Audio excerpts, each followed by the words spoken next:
Pickup हिलावे, अपना जवानी के जलवा दिखावे।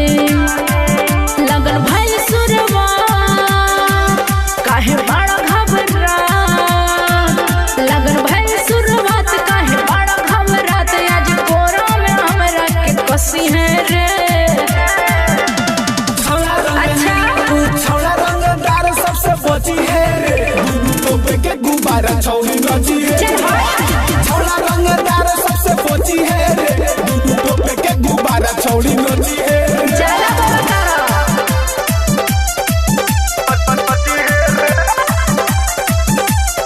माँ वैष्णो रिकॉर्डिंग स्टूडियो दिल्ली। बड़ धदाई तो जोइबे बुताई, कहतानी हम सोच रे। यूपी बिहार के लइका सन हो खेला बदमाश रे।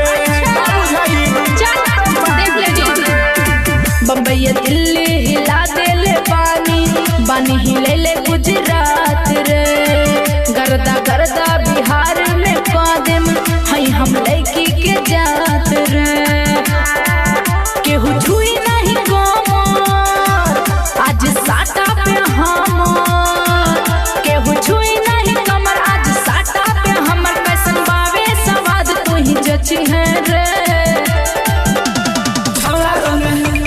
छौड़ा रंगदार सबसे बची है रे, टोपे के गुब्बारा छौड़ी नची है।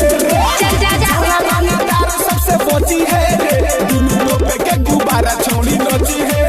अरे का करबा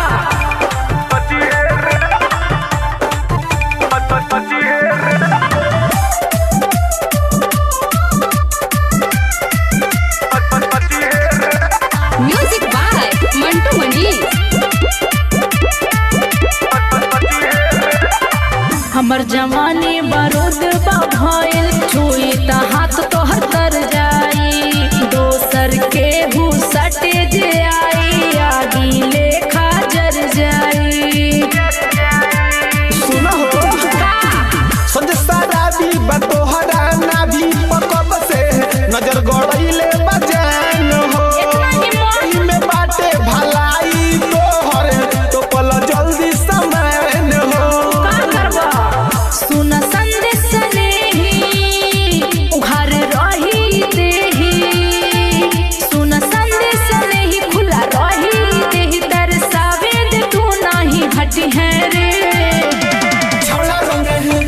छौड़ा रंगदार सबसे बची है रे, टोपे के गुब्बारा छौड़ी नची है।